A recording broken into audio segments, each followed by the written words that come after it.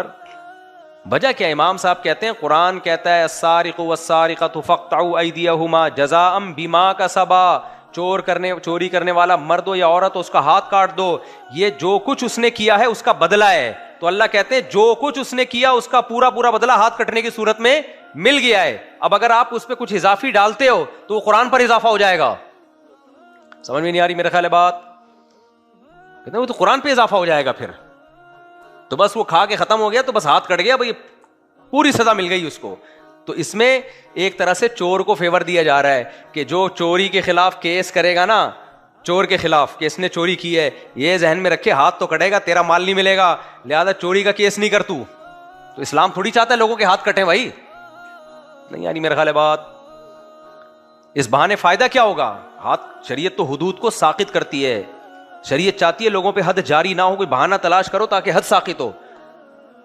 کیونکہ اس کو یہ بتا دیا امام حنیفہ نے کہ تو نے اگر یہ دعویٰ کیا نا کہ اس نے چوری کی ہے اور سمجھ رہا ہے کہ میں اس کا ہاتھ بھی کٹا دوں گا اور میری گھڑی بھی مل جائے گی, ہاتھ تو کٹے گا, تیری گھڑی نہیں ملے گی. تو اب چوری کا دعویٰ وہی کرے گا جو واقعی زمین سے چوری کے جرم کو ختم کرنا چاہتا ہے, اور جس کے پیش نظر اپنی گھڑی ہے تو گھڑی لے اور پتلی گلی سے نکل. سمجھ میں نہیں آ رہی میرا خیال ہے بات؟ تو اس لیے جو مجتہدین اور فقہا سوچتے ہیں نا, ہم وہاں تک سوچ سکتے نہیں ہیں, ہمارے اندر وہ صلاحیت ہے نہیں. اور ہر پتھر سے جب ہٹاؤ گے ایک نیا اسکالر نکلتا ہے کہ میں ہوں جو قرآن و حدیث کی روشنی میں مسئلے حل کروں گا, اور یہ مفتی طارق مسعود تو حنفی ہے, فلانا تو شافعی ہے, فلانا تو حنبلی ہے, فلانا تو یہ ہے. تو جو چیز پازیٹیو تھی اس کو نیگیٹو بنا دیا, اور جو نیگیٹو تھی اس کو کیا بنا دیا؟ بولو, پازیٹیو بنا دیا. تو یہ چل رہا ہے مارکیٹ میں. اللہ تعالیٰ سے دعائی کر سکتے ہیں, اللہ تعالیٰ ہدایت دے, عمل کی توفیق عطا فرمائے. مغرب سے عشاء کا وقت اتنا زیادہ لمبا ہو گیا ہے کہ میں تھک جاتا ہوں بول کے, اب بس کر لیتے ہیں میرا خیال ہے. تو میں جو ٹاپک لے کے چلا تھا بس اس کو سمیٹ دیتے ہیں کہ اللہ نے جو قرآن میں فرمایا نا کہ ہمیں معلوم ہے کہ ہم نے انسان کو کس چیز سے بنایا. وہ ٹاپک اصل میں یہ تھا جس پہ کئی ہفتے بیان ہو چکا ہے کہ انسان کو خواہشات کی بیس پہ فضیلت کبھی بھی نہیں ہو سکتی. آج پوری دنیا اس پہ چل رہی ہے, کون زیادہ اچھا کھاتا ہے, کون زیادہ اچھا پہنتا ہے, کس کی گاڑی اچھی ہے, کس کی گھڑی اچھی ہے. تو بھائی یہ تو جانور بھی خواہشات کے پیچھے چلتے ہیں. اللہ دو چیزوں کو دیکھتا ہے, علم تمہارے پاس کتنا ہے, شریعت کا علم, اور اس پر عمل کتنا ہے. علم اور عمل ہے تو اللہ کی نظر میں آپ اشرف المخلوق ہیں. اگر علم اور عمل نہیں ہے تو انسان جو اپنے آپ کو فنٹر سمجھ رہا ہے, پوری کائنات مسخر کر رہا ہے, ہو سکتا ہے کائنات مسخر تو ہو جائے لیکن آخرت میں اس کا حساب دینا پڑے گا. پوری کائنات آپ کے کنٹرول میں آ بھی جائے, آپ قرآن کیا کہتا ہے, ثم رددناہ اسفل سافلین. انسان یا تو فرشتوں سے بھی افضل ہوتا ہے یا جانوروں سے بھی بدتر ہوتا ہے. تو یہ اشرف المخلوقات ہمیشہ نہیں ہے, یہ جب ہے جب اس کا عمل اچھا ہو. عمل اچھا نہیں ہے تو ارذل اراذل ہے, یہ سب سے خنزیر سے بھی زیادہ بدتر ہے. پھر یہ قرآن کہہ رہا ہے اولئک کالانعام بل هم اضل, یہ چوپایوں کی طرح ہیں, جانوروں کی طرح, بلکہ اس سے بھی بدتر ہے. تو اس لیے اگر آپ زنا کر رہے ہو اور فوش فلمیں دیکھ رہے ہو اور برائیوں میں لگے ہوئے اور توبہ بھی نہیں کر رہے, زندگی تبدیل بھی نہیں کر رہے, نمازیں چھوڑ رہے ہو, ماں باپ کو ستا رہے ہو, شراب پی رہے ہو, لائف کو انجوائے کر رہے ہو, تو میرے بھائی آپ سوٹ ٹائی میں دیکھنے میں کتنے بھی اچھے لگو, کتنے بڑے سائنٹسٹ ہو, اللہ کی نظر میں گدھے گھوڑوں سے بھی کیا ہو, بدتر ہو. اور آپ کے پھٹے پرانے کپڑے ہیں, ٹماٹر کی ریڑھی لگا کے ٹماٹر بیچتے ہو, لوگوں کے جوتے گانٹتے ہو, ایماندار ہو, نماز روزے کے پابند ہو, اللہ کے حکام کو پورا کرتے ہو, آپ اللہ کی نظر میں اشرف المخلوقات ہو, مخلوق میں سب سے افضل ہو. تو یہ کرائٹیریا ہونا چاہیے انسان کے اچھے اور برے ہونے کا, عمل, اس کے علاوہ کوئی معیار نہیں اللہ کے ہاں. سمجھتا ہے یا نہیں سمجھتا ہے؟ اللہ ہم سب کو موت سے پہلے سمجھنے کی توفیق عطا فرمائے, ورنہ مرنے کے بعد تو ہمارے اچھے بھی سمجھ جائیں گے تو پھر فائدہ نہیں ہو, اور ہمیں تو استثناء بھی نہیں مل سکتا. کوئی سوالات ہیں آپ کے؟ جی پوچھیں, مائک دے دو. وہ بھائی کا سوال ہے. میری والدہ کی صحت خراب ہے, ان کے لنگس میں پانی بھر گیا ہے, دعا کریں, دل سے دعا ہے جی, اللہ تعالیٰ ان کو صحت عطا فرمائے. دل بھی کمزور ہے, اللہ تعالیٰ صحت عطا فرمائے. شکیلہ خان ہسپتال میں داخل ہیں, دل سے دعا, اللہ تعالیٰ اس بہن کو شفا عطا فرمائے جلد سے جلد.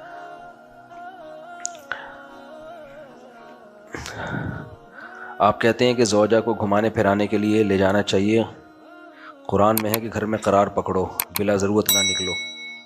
تو بلا ضرورت نہیں, یہ گھمانا پھرانا ضرورت میں داخل ہے. زوجہ کو کبھی کبھار گھمانے پھرانے لے کے جانا یہ ضرورت میں ہی داخل ہے، یہ بلا ضرورت نکلنا نہیں کہلائے گا، کیونکہ گھر میں رہ کے آج کل گھر بھی چھوٹے ہوتے ہیں. وہ گاؤں جہاز، میں پہلے گاؤں میں جاتا تھا لوگوں کے تو فٹ بال کے گراؤنڈ میں اور گھر میں کوئی فرق نہیں ہوتا. اب تو فلیٹ ہو گئے ہیں، چھوٹے چھوٹے گھر ہو گئے ہیں. اور پھر ماحول بھی تو دیکھو نا کیا جا رہا ہے. پردے والی ایک تو عورت نے اس زمانے میں پردہ کیا ہوا ہے، کتنی بڑی بات ہے، کتنی بڑی قربانی ہے. تو پھر اس کے جائز حاجات انسان کو خود پوری کرنی چاہیے. تو وہ جو کبھی کبھار گھمانا پھرانا ہے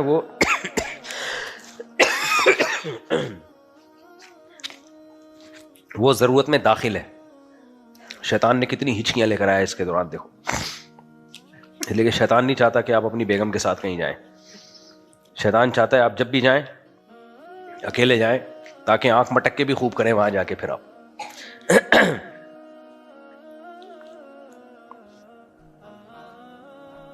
میرا سوال یہ ہے کہ آپ نے ابھی وہ 4 رکعت 3 رکعت والا جو ذکر کیا تھا، تو اس میں پھر آپ نے کہا کہ 1 رکعت پڑھی گئی تھی اور سجدہ سہو بھی کیا تھا، تو ذرا وہ ایکسپلین کیجیے گا. 1 رکعت اضافی پڑھی نبی صلی اللہ علیہ وسلم نے اور سجدہ سہو بھی کیا پھر اس پہ نہیں. اب اس پہ سوال پیدا ہوتا ہے کہ بیچ میں کلام بھی ہو گیا. تو مسئلہ تو یہ ہے کہ اگر کلام نہ کیا ہو نا اور مسجد آپ کا رخ سینے سے نہ پھرا ہو، تو پھر آپ کو یاد آ جائے تو صرف 1 رکعت پڑھ کے آپ سجدہ سہو کر سکتے ہیں. نہیں، بس 1 رکعت پڑھیں اور سجدہ سہو کریں. لیکن اگر بیچ میں آپ نے بات چیت کر لی ہے، آپ کا سینہ قبلے سے پھر گیا ہے، تو پھر پوری نماز دوبارہ پڑھنی پڑے گی. کیونکہ عین ممکن ہے یہ حدیث اس دور کی ہو جب بات چیت پر پابندی نہیں لگی تھی، یہ اس وقت کی ہو، اس کا امکان ہے حدیث میں. جی. اب اگر کسی کے ساتھ ایسا ہوتا ہے کہ وہ 3 رکعت کے بعد سلام پھیر دے اور سلام پھیرنے کے بعد ابھی سینہ قبلے سے نہیں پھرا اور کسی سے کلام نہیں کیا، بس تسبیحات میں لگا ہوا ہے، جیسے یاد آئے فوراً اللہ اکبر کہہ کے کھڑا ہو جائے، 4تھی رکعت پڑھے اور اتحیات پڑھ کے دائیں طرف سلام پھیرے، 2 سجدے کرے، پھر دوبارہ اتحیات پڑھے، درود شریف دعا پڑھ کے دونوں طرف سلام پھیر لے. تو اس طرح سے نماز ادا ہو جائے گی. حامدی صاحب کہتے ہیں مسلمان کی پہچان نماز روزے سے ہے، نماز روزے سے ارکان سے ہے، نہ کہ داڑھی پگڑی اور ہولیے سے. داڑھی تو نبی صلی اللہ علیہ وسلم کا حکم ہے، اعف اللحا وقص الشوارب. صحیح بخاری صحیح مسلم کی حدیث ہے کہ خالف الیہود والنصارى اعف اللحا وقص الشوارب، داڑیاں بڑھاؤ مونچھیں گھٹاؤ. تو اب غامدی صاحب کو اگر نبی کی بات نہیں سمجھ میں آ رہی ہے، وہ سمجھ رہے ہیں کہ نبی صلی اللہ علیہ وسلم نے معاذ اللہ یہ ایویں کہہ دی تھی معاذ اللہ، تو پھر ہم نے غامدی صاحب کا نہیں کلمہ پڑھا، ہم نے کس کا کلمہ پڑھا ہے بھائی؟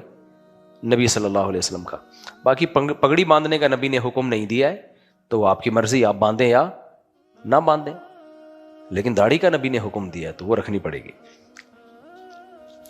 اور اگر آپ نہیں رکھتے تو دین کو چینج نہ کریں، آپ بولیں بھائی میں گناہگار ہوں نہیں رکھ پا رہا، یہ تو نہیں کر دینا کہ اسلام میں ہی داڑھی نہیں ہے.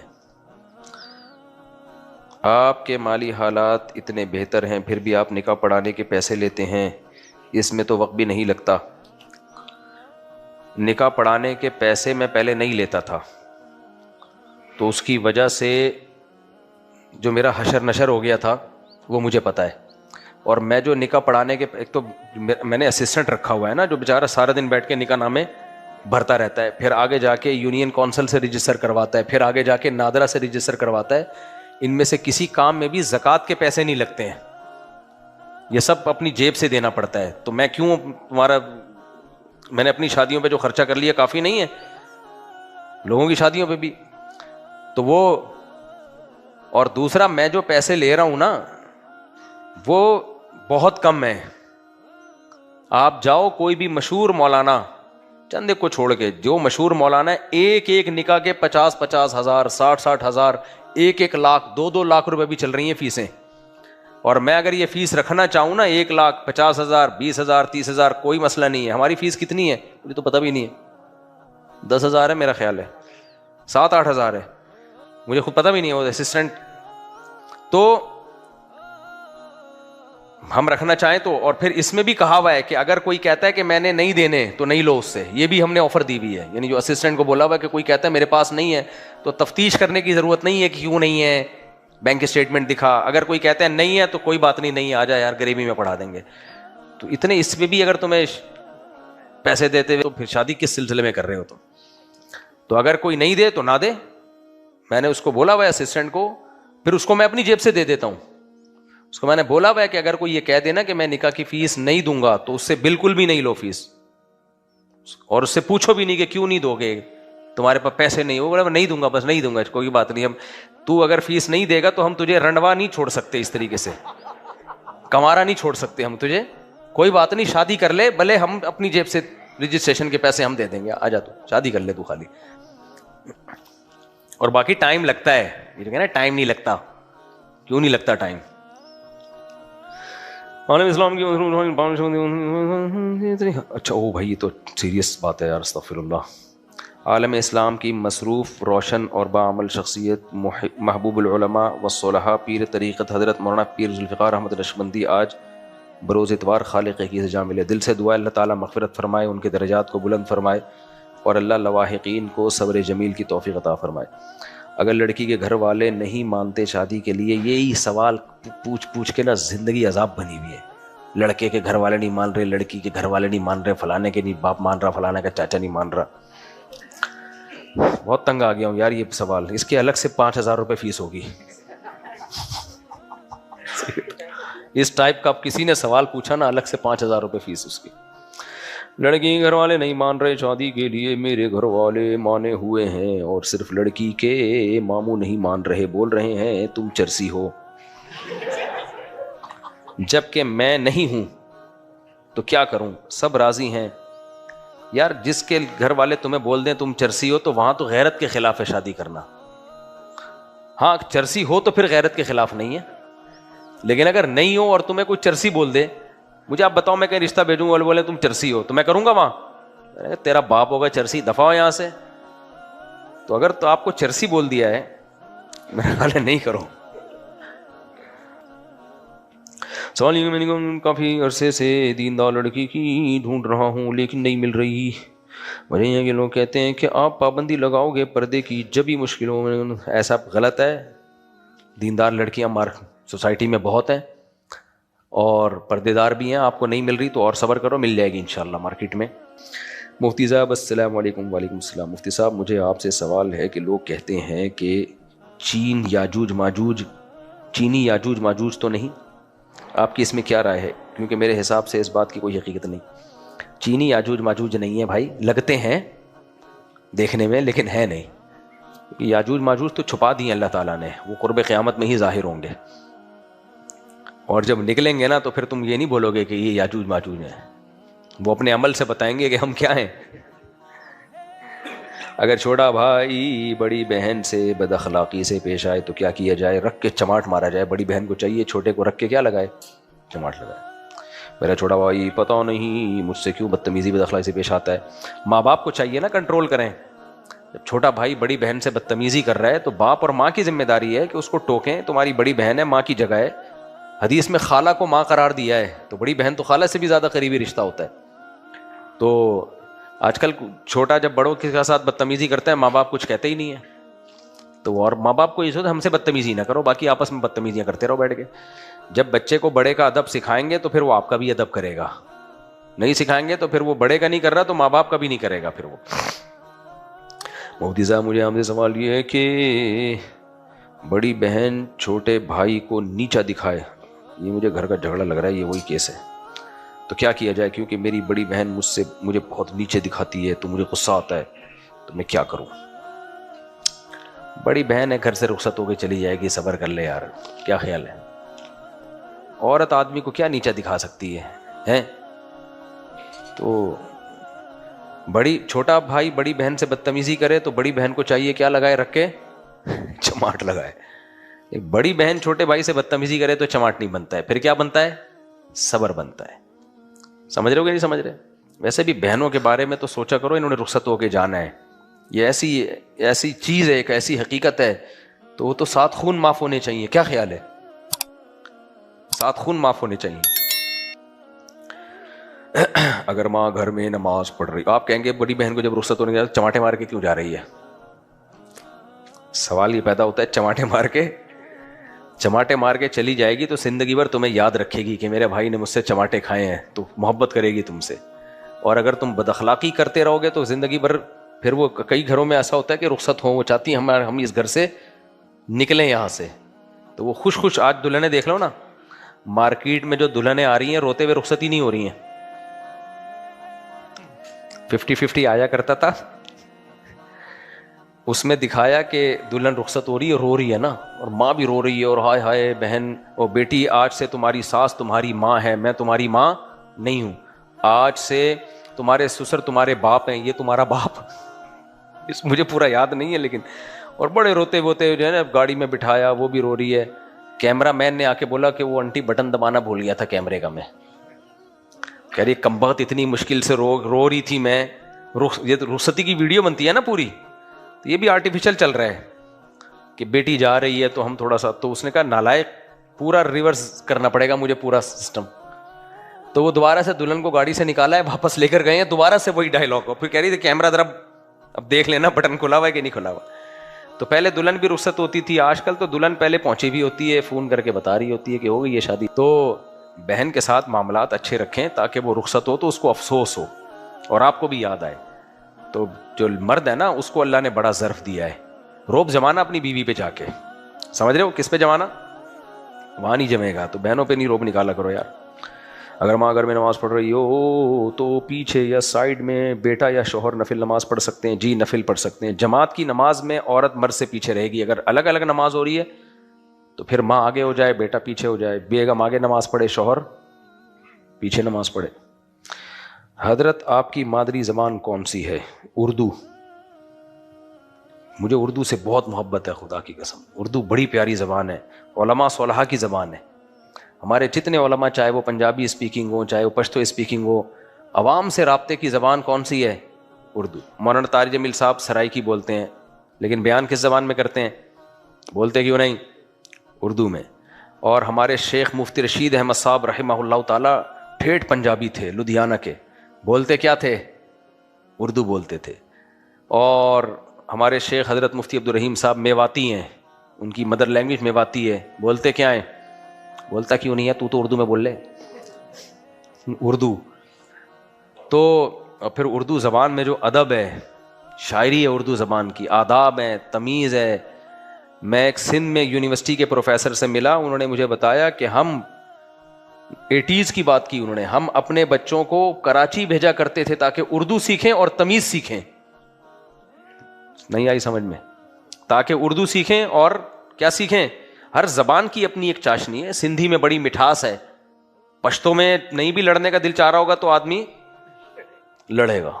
پشتو بڑی کڑک، جیسے پٹھان خود کڑک ہیں تو پشتو بھی کیا ہے. ہمارے فرمایا کرتے تھے جیسے KPK کی زمین پتھریلی ہے تو علماء بھی پتھریلے ہیں، کڑک قسم کے، لڑائی کے لیے، جہاد کے لیے، لڑائی کے لیے خاندانی لوگ ہیں. اور پنجابی زبان ہے فری سٹائل.